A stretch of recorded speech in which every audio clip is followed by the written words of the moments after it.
할렐루야. 무더운 여름입니다. 우리 집은 좀 더 더워요. 한 분이 오셨는데 우리 아버님께서 오셨습니다. 근데 성도님도 어쨌든 저희 가정을 위해서 기도 잘 해주시고 기도를 부탁드립니다. 신학설의 23번째 시간입니다. 자, 오늘은 전천년설, 그러니까 지난주에 우리가 전천년, 무천년, 후천년설이 뭔지 개괄적으로 잠깐 살펴봤잖아요. 그렇죠? 전사님 저기 그거 좀 주세요. 네, 성경책. 전사님도 저기 큰 걸로 보고. 오늘은 성경책을 잠깐 찾으셔야 됩니다. 자, 저기 반주하는 데 있습니다. 반주하는 데.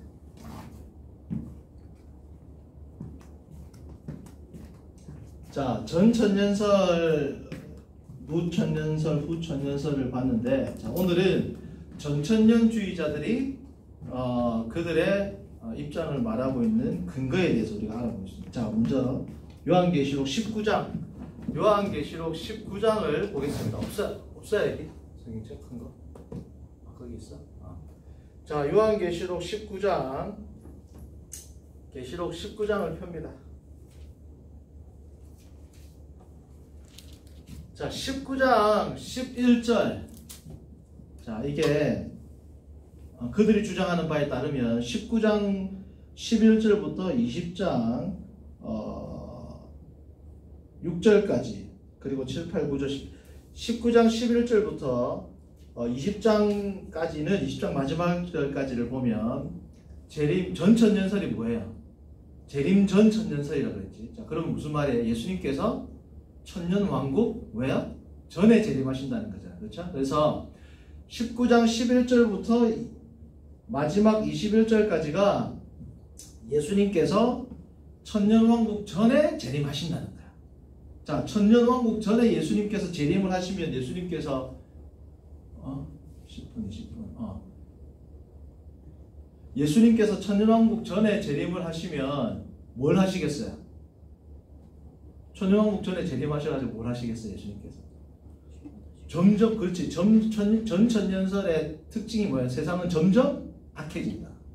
악이 가장 클라이막스로 극에 치달았을 때 그것을 정리하러 누가 오신다?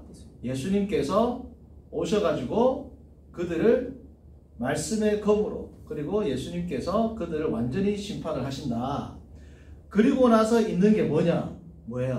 천년왕국이라는 거죠. 천년왕국, 그죠? 근데 천년왕국이 있기 전에 20장 1절부터 3절까지가 뭐냐? 예수님께서 이제 재림을 하셔가지고, 자, 19장 11절. 또 내가 하늘이 열린 것을 보니 보라, 백마와 그것을 탄 자가 있으니 예수 그리스도를 말하죠. 그 이름은 충신과 진실이라. 그가 공의로 심판하며 싸우더라. 그러니까 이 악한 세력들을 완전히 진멸하러 오시죠. 21절 마지막 보세요. 20절부터 볼까요? 19절부터. 또 내가 보면 그 짐승과 땅의 임금들과 그들의 군대들이 모여 그 말 탄 자와 그의 군대와 더불어 전쟁을 일으키다가 예수님이 오시면 이제 전쟁하겠죠. 재림할 때. 짐승이 잡히고 그 앞에 표적을 행하던 거짓 선지자도 함께 잡혔으니 이는 짐승의 표를 받고 그의 우상에게 경배하던 자들을 표적으로 미혹하던 자라. 이 둘이 산채로 유황불 붙는 못에 던져지고 그 나머지는 말 탄 자의 입으로부터 나오는 뭐에? 검의 죽음에 모든 새가 그들의 살로 배불리더라. 그러니까 완전한 이제 천년왕국이 있기 전에 예수님이 오셔가지고 이 악한 세력을 진멸하고 나서 그 다음에 뭐가 있다고? 앞에 링컨 있어요. 그 다음에 오는 게 뭐라고요? 이제 사탄이 본격적으로 1000년 동안 이제 갇히게 되는 사건입니다. 그게 20장 1절부터 3절이에요. 자, 보시면 뭐예요? 또 내가 보매 천사가 무저갱의 열쇠와 큰 쇠사슬을 그의 손에 가지고 하늘로부터 내려와서, 우리가 잘 아는 구절입니다. 영을 잡으니 쭉쭉쭉 나와가지고 뭐야? 1000년 동안 결박해가지고 결박하는 3절 보면 잠깐 놓이게 될 것이다. 이게 뭐예요? 소위 말하는 천년왕국이라고. 천년왕국. 그래서 그게 뭐냐? 4절에 보면 천년왕국이라고 이야기를 합니다. 천년왕국이 다른 말로 말하면 뭐예요? 사탄이 1000년 동안 갇혀있고 예수님께서 성도들과 함께 이 땅에서, 하늘이 아니고 이 땅에서 예수님께서 통치를 하시는데 누구랑 함께 하시느냐? 자, 먼저 4절을 봅니다. 천년왕국 동안 하는 일이 뭐냐? 예수님께서 성도들과 또 내가 보좌들을 보니 거기에 앉은 자들이 있어 심판하는 권세를 받았더라. 거기에 앉은 자들이 있어 심판하는 권세를 받았는데 여기는 뭐냐면 장로들이 되겠죠. 12장로들. 앞에 나오는 5장부터 나오는 장로들 있죠. 또 내가 보니 예수를 증언함과 하나님의 말씀 때문에 목배임을 당한 자들의 영혼들과 자, 첫 번째 대상이 나옵니다. 예수님과 자, 첫 번째는 뭐냐 하면 12장로들이 나오고 앞에 거기에 앉은 자들이 있는 12장로들이 나오고 그 다음에 성도들 중에서는 누가 있느냐? 예수를 증언함과 하나님의 말씀 때문에 목배임을 당한 자들, 다시 말하면 순교자들의 영혼들과 그 다음에 또 짐승, 성경을 보세요. 성경 20장 4절. 또 짐승과 그의 우상에게 경배하지 아니하고 그들의 이마와 손에 그의 표를 받지 아니하는 자들이 뭐라고? 살아서 그리스도와 더불어 천년. 자, 이게 이 구절을 어떻게 하느냐에 따라서 전천년, 무천년, 후천년이 나눠진다. 무천년하고 구천년설이 말하고 있는 거하고 전천년설이 말하고 있는 게 틀립니다. 자, 뭐가 틀리냐? 여기서 성도들은 두 계층으로 나뉘어져. 첫 번째 거, 이미 죽은 자들, 순교자들. 목배임을 당한 자들의 영혼들, 이미 죽은 사람이죠. 자, 그 다음 누구예요? 또 짐승과 그의 우상에게 경배하지 아니하고 그들의 이마와 손에 그 표를 받지 아니한 자들이, 이 사람은 뭐예요? 이미 예수님이 오실 때 순교 안 하고 살아있는 성도들이야. 자, 전사님 저를 보세요. 그러니까 뭐예요? 예수님이 오셔가지고 가장 악한 세력들을 진멸하고 나서 천년왕국이 시작되죠. 천년왕국이 시작될 때 첫 번째 뭐예요? 사탄을 다 결박해가지고 무적에게 천년 동안 결박하죠. 자, 그럼 예수님과 함께 누가 다스린다? 이 땅에서 성도들이 다스리는데 첫 번째 죽은 자들, 순교자들. 그 다음에 예수님이 재림하실 때 살아있는 사람들이 있겠죠. 그 사람들이 어떻게 살아서, 그러니까 살아서란 말은 이중적인 의미입니다. 이미 죽은 사람들은 부활하겠죠. 그리고 지금 살아있는 사람들은 신령한 몸으로 바뀐 채로 살아서 이 말이야. 그죠? 어쨌든 죽은 자들과 산 자들이 모두 신령한 몸으로 살아서 예수 그리스도와 함께 뭐라고? 이 땅을 천년 동안 다스린다. 그게 뭐라고? 천년왕국. 자, 여기서 중요한 게 뭐라고요? 이미 죽은 자들과 살아있는 자들이 살아가지고 여기서 전 동안 다스립니다. 그러면 이때 당시에 살아있는 성도들, 불신자들은 뭐 할까요? 점점 악해지는 거예요. 천년왕국 동안. 점점 더 악해지고 더 발악을 하고 예수님이 성도들과 다스리는데도 끝까지 뭐예요? 저항하고 믿지 않는 것. 그 다음에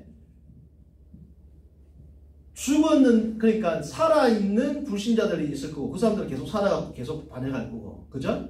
죽은 불신자들은 언제 부활하느냐? 그게 나오면 20장 7절부터 나옵니다. 20장 7절. 7절부터 쭉 나와가지고 나중에 천년왕국이 끝나고 나서 11절부터 15절까지 나오거든요. 그건 지금 시간 관계상 안 읽겠는데, 그러니까 뭐냐? 보세요. 천년왕국이 됐다. 그러면 죽은 성도들은 부활하고 살아있는 성도들은 산채로 영화로운 몸을 입고 천년 동안 다스리는데, 그동안 살아있는 불신자들은 더 악해지고 더 발악을 하고 죽은 성도들은 부활을 안 하다가 마지막 천년왕국이 끝나면 사탄이 잠깐 놓여가지고 발악을 하죠. 그럼 그때 예수님이 완전히 정리를 하죠. 그때 마지막 백부자 심판이 있죠. 그때 누가 살아나? 그때는 누구만 살아나? 살아날 사람 한 계층밖에 없어. 누구만 살아나? 죽은 불신자들이 부활한단 말이에요. 이해됐죠? 그러니까 부활이 전천년설은 나눠집니다. 신자들이 부활을 하고 천년왕국 끝나고 나서 불신자들이 부활을 하는 거예요. 이해됐죠?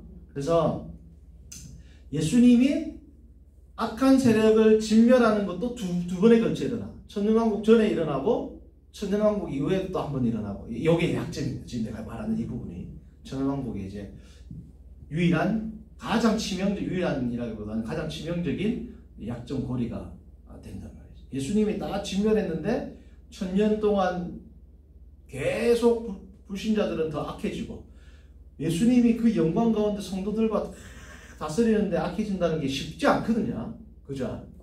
근데 그렇게 하고, 근데 어쨌든 성경에서는 그렇게 써놨다. 이들의 주장이고. 그리고 죽은 불신자들은 마지막 심판 때 부활해가지고 그때 예수님께서 이제 최종적인 뭐라고? 심판을 내린다. 이게 뭐라고요? 전천년설입니다. 그래서 근데 여기에 강점이 뭐냐? 19장부터 20장까지가 연대기적으로 딱딱 떨어지죠. 처음에 재림, 천년왕국, 천년왕국 이후에 사탄이 잠깐 풀려나, 그리고 그 잔둔 세력들을 멸함, 그리고 불신자들의 부활이 있고 마지막 심판이 있고, 그리고 21장, 22장 보면 새하늘과 새 땅이 도래함. 이렇게 시간적으로 딱 떨어져야 안 떨어져야. 이게 장점이란 말이에요. 이게 장점. 전천년설 이해됐죠? 그래서 모든 이 19장부터의 사건은 연대기 순으로 기록이 됐다라는 주장을 하는 겁니다. 그런데 우리가 잘 아는 바와 같이 이걸 부정하거나 비판하는 무천년설이나 구천년설을 지지하는 사람들은 뭐라고요? 꼭 성경이 연대기로 쓰이는 게 아니잖아요. 창세기도 예를 들면 9장 예를 드는 겁니다. 9장이 10장보다 뒤에 사건일 수도 있잖아. 그런 경우가 성경을 보면 왕왕 있죠. 그러니까 꼭 연대기적으로 쓰이는 것은 아니다라고 무천년설이나 구천년설을 지지하는 사람들이 비판을 합니다. 그래서 그들은 문자적으로 이 모든 것들을 받아들이고, 이 문자적으로 받아들인다는 사실은 세대주의자들하고 같아요. 전천년설, 역사주의적 전천년설을 지지하는 사람들과 세대주의적 전천년설을 지지하는 사람들의 장점은 뭐냐? 이걸 다 문자적으로 받아들인다. 근데 문자적으로 받아들이지 않는다고 해서 그게 비성경적인 건 아니야. 왜냐하면 계시록에 나오는 많은 상징들이 있잖아요. 그러니까 상징들을 상징으로 보기 때문에. 그래서 전천년설 주장하는 사람과 무천년, 후천년설을 주장하는 사람들이 볼 때, 전천년주의자들은 예를 들면은 천년을 문자적 천년으로 봅니다. 근데 무천년이나 후천년설은 뭐냐면 상징으로 봐요. 천년을. 무한히 긴 시간. 하나님이 무한이라는 것보다는 하나님이 정해놓은 그 충만한 긴 시간. 왜냐? 제가 예전에도 드렸나? 제가 옛날 설교할 때 했나? 우리 이 교회에서. 그거 잘 모르겠는데, 인간의 충만한 수는 뭐예요? 5입니다. 5. 손가락이 몇 개로 돼 있어요? 5개죠. 근데 인간의 충만한 수는 뭐 정말 충만해 흘러넘치는 수. 인간 세상에서 그게 뭐예요? 10입니다. 10. 인간의 손가락이 10이잖아요. 그래서 10계명도 하나님 뭐예요? 10개를 두는 거예요. 하나님의 뜻이 이 인간 세상에서 충만하게 이루어지도록 10개를 준 겁니다. 그래서 5는 인간의 입장에서 충만한 수가 됩니다. 자, 그런데 인간의 입장에서 아주 충만한 수가 뭐라고? 10이잖아요. 10인데 3일차 하나님의 3은 하나님의 완전수입니다. 3. 그러니까 10 곱하기 10 곱하기가 10 하면 뭐야? 1000이잖아. 그러니까 천년은 뭐냐면 하나님께서 섭리하시는 완전한 이 횟수, 연도, 그런데 이 인간 세상에서 충만한 하나님이 정한 그 연도, 그 기간이 뭐라고? 천년이다. 그게 천년 왕국이다. 그것을 무천년과 후천년주의자들은 어떻게 본다? 상징으로 본다. 상징. 자, 그런 거고. 자, 후천년설의 특징은 뭐냐? 후천년하고 무천년은 거의 90% 똑같아요. 거의. 다른 거는 몇 개 안 됩니다. 자, 후천년설의 특징은 뭐냐면, 자, 후천년설은 뭐예요? 교회 시대에, 자, 선생님 잘 봅니다. 교회 시대에 하나님께서는 누구를 통해서? 교회를 통해서 일하시죠. 그래서 교회를 통해서 이 세상이 점점 더 발전하고 아름다운 세상이 돼가지고 거의 천국과 흡사할 정도의 황금기가 올 것이다. 뭘 통해서? 교회를 통해서. 그래서 대부분 후천년설을 지지하는 사람들은 그 시대적인 배경과 특징이 어떤 사람들이 후천년설을 많이 지지한다고 했어요. 조나단 에드워즈나 이런 분들처럼 뭐예요? 아주 대부흥기를 겪을 때, 역사적으로 아주 어렵고 악한 세력으로부터 핍박을 받을 때는 뭐야? 전천년설이 인기를 끌고, 역사적으로 하나님의 폭발적인 부흥을 경험할 때는 사람들이 교회를 통해서 완전히 천국 이만할 것처럼 보이잖아요. 이 세상이 막 변하잖아. 수많은 사람들이 뒤집어지고 막 술집이 다 문을 닫고 막 사람들이 교회로 들어와서 회개하고 그러니까 교회를 통해서 정말 이 세상이 바뀔 것처럼 보인다. 물론 바뀌죠. 근데 이 사람들이 말하는 건 물리적으로 완전히 황금기가 도래할 것이다. 교회를 보고, 교회를 통해서. 왜? 이 역사적 현상을 보니까. 그래서 대부분 대부흥기를 겪을 때는 후천년설이 이제 인기를 끕니다. 근데 이 후천년설이 인기를 확 끌다가 언제부터 쇠퇴하느냐? 1, 2차 세계대전을 겪으면서 어떻게 돼요? 쇠퇴합니다. 왜냐하면 교회가 정치랑 야합해가지고 히틀러 같은 경우에 독일 교회가 아돌프 히틀러가 유대인 학살을 할 때 성경적으로 지지했거든요. 이걸. 루터교 학자들이, 루터교 목사들이. 히틀러의 유대인 학살을 하나님의 뜻이라고 그들은 이야기를 했다. 그러니까 교회가 완전히 부패하고 변질했잖아요. 그래서 1, 2차 세계대전을 계기로 후천년설이 급격하게 쇠락을 하게 됩니다. 역사적인 특징으로는. 자, 그런데 그래서 후천년설의 특징은 뭐냐면 교회를 통해서 황금기가 도래하게 된다. 자, 그래서 예수님의 십자가와 부활을 통해서 사탄은 결정적인 타격을 입게 돼요.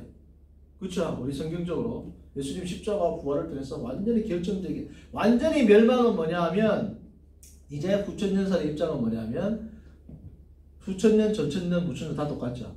천년왕국 때 사탄을 결박하고 마지막 풀려났을 때 뭐야? 완전히 이제 결정적인 타격을 입잖아요. 그래서 무천년설이랑 후천년설은 뭐냐면 이미 이 지금 교회의 시대가 천년왕국이에요. 후천년 시대, 후천년설을 보면 언젠지는 모르겠지만 이 교회를 통해서 폭발적으로 지금 이제 이게 천년왕국이 진행되고 있고 이거는 무천년설도 똑같아요. 근데 특별히 천년왕국이라고 부를 수 있는 건 뭐냐면 무천년설은 지금도 천년왕국, 예수님이 부활 승천하고 교회가 생기면서부터 바로 천년왕국이에요. 근데 후천년설은 뭐냐? 영적인 천년왕국이라는 입장은 똑같은데 어디서 갈라지느냐? 가시적으로 교회를 통해서 막 사회가 변화되는 걸 볼 때 정말 세상이 교회를 통해서 변하네? 그때부터 천년왕국이 시작된다는 거예요. 이해됐죠? 그 포인트가 틀린 겁니다. 근데 어쨌든 간에 무천년설과 후천년설은 뭐냐면 천년왕국 때 사탄이 결정적인 타격, 다시 말하면 교회 시대 때 결정적인 타격을 입고 나중에 천년왕국이 끝나고 나면 뭐예요? 완전히 사탄은 끝난다. 그게 전천년설하고는 많이 틀립니다. 그렇죠? 전천년설은 천년왕국은 오기 전에 아주 더 악해지다가 예수님이 확 오셔가지고 완전히 한번 정리를 하고 그리고 정리를 하고 결박을 했는데 나중에 한 번 더 이 애들이 나와가지고 뭐예요? 발악을 하는데 예수님이 한 번 더 정리를 하는 거고 무천년설과 후천년설은 영적으로 지금 이 시대, 무천년설은 교회 시대, 이때가 벌써 천년왕국으로 사탄이 지금 무종행성이 들어있는 거야. 우리가 지금. 왜? 예수 그리스도의 군사로서 우리가 세상을 통치하고 있죠. 영적으로. 그렇기 때문에 지금도 사탄은 무종행 속에 있는 거예요. 누구의 입장에서는? 무천년설 입장에서는. 그리고 때가 되면 우리는 언제인지 모르겠지만 재림을 빵빠방 재림을 하면서부터 뭐예요? 예수님이 마지막 이 사탄의 세력들을 정리를 한단 말이에요. 이게 무천년설인 겁니다. 이해됐죠? 후천년설은 비슷한데 교회를 통해서 가시적으로 뭐가 확 변할 때 그때부터 천년왕국이고 그 천년왕국이 끝날 때쯤 되면 사탄이 뭐예요? 또 마지막 발악을 하는데 그때 예수님이 오셔가지고 정리를 한다. 이해가 한 번 더 설명 이해됐죠? 네.